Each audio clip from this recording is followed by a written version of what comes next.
हॉस्पिटलचे पालिकेच्या सुविधांसाठी मिळावेत अशा प्रकारची मागणी करण्यात आली. त्यांनी तुमच्यावर गंभीर स्वरूपाचे आरोप केलेले. कसं पाहता या सगळ्या आरोपाकडे?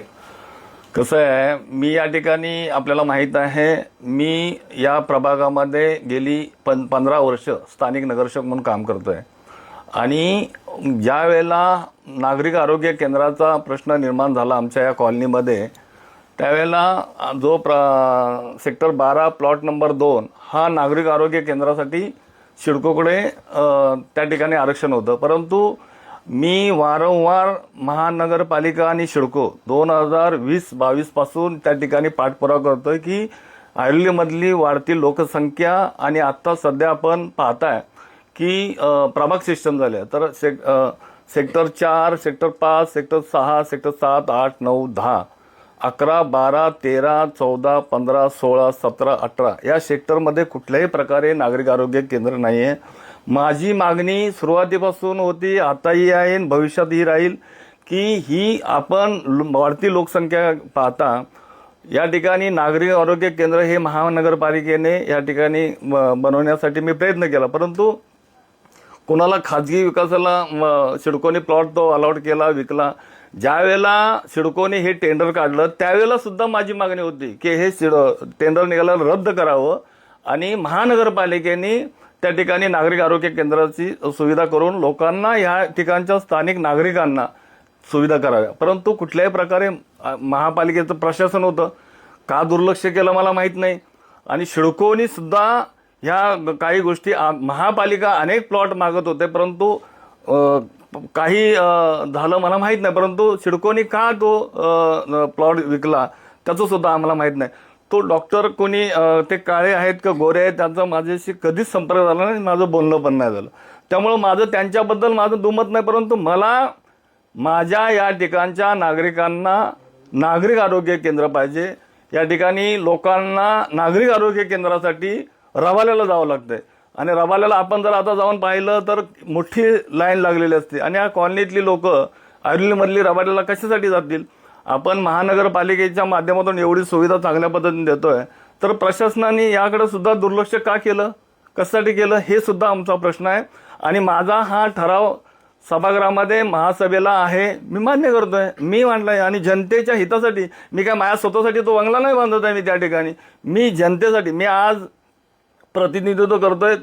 30-32 हजार मतदार आहेत माझे आणि बाजूला सुद्धा 30-32 हजार मतदार आहेत.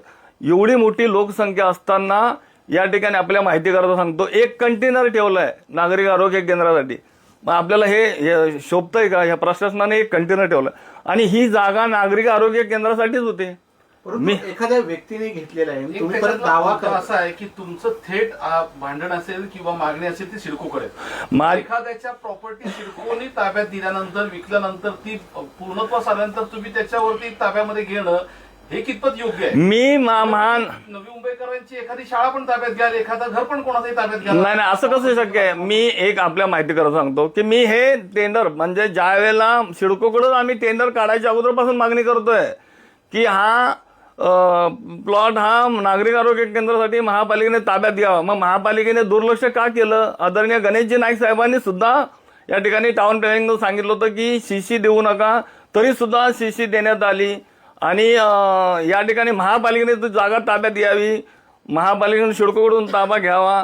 कारण या गोष्टी करता आज व्हॅक्सिनसाठी नागरिक रबाल्याला लोकांना, महिलांना जावं लागतंय, ब्लड चेक असो, अनेक सुविधांच्या पासून आम्हाला या ठिकाणी रबाल्याला जावं लागतंय. त्यामुळं आमची आजही मागणी आणि उद्याही मागणी राहील. मला वैयक्तिक त्या डॉक्टरांशी माझा काही संबंधच नाही ना, मी माझ्या स्वतःसाठी काही करत नाही ना. मला या ऐरोलीमधील असणाऱ्या सर्व माझ्या शहरातील आणि कॉलनीतील लोकांकरता मला त्या ठिकाणी नागरिक आरोग्य केंद्रासाठी माझी मागणी आहे आणि मी मागणी केलेली आहे. पुढं महापालिका ठरवेल काय करायचं ते, परंतु माझी मागणी आजही आहे आणि उद्याही राहील. कारण सेक्टर 13ला पण काहीतरी आरोग्यासाठी भूखंड आहे. मला हा 500 मीटरचा प्लॉट नंबर 2 हा आज नव्हे, मी 2020-22 सालापासून माझ्याकडे हे पत्र व्यवहार आहेत. हे सगळे आपण पाहताय. मी आयुक्तांना पत्र दिलंय, हे आयुक्तांचं पत्र आहे 2023चं. हे आयुक्तांचं पत्र आहे. याच्यामध्ये हे आपण पाहताय, हे बघा हे दे द्या. आणि मग मी मागणी केलेली असताना या ठिकाणी सिडकोने अशा प्रकारे चांगले लोकांच्या हिताचे जर प्लॉट विकायला लागले तर लोकांनी जायचं कुठं, म्हणून आमची मागणी आहे. आणि महापालिकेने का दुर्लक्ष केलं ह्या संदर्भामध्ये आमचा आता मी तो ठराव मांडलाय, याच्यामध्ये तो योग्य ते कारवाई होईल जाईल. त्या डॉक्टरांना घेऊन कोण पडद्यामागे कोण राजकारण करतंय का? याच्यामध्ये कोणाचं पडद्या मला त्याच्याशी काही घेणं देणं नाही कोणी. आणि आम्हाला लोकांची कामं करायची, लोकांच्या हितासाठी आम्हाला हे सगळ्या गोष्टी करायच्या.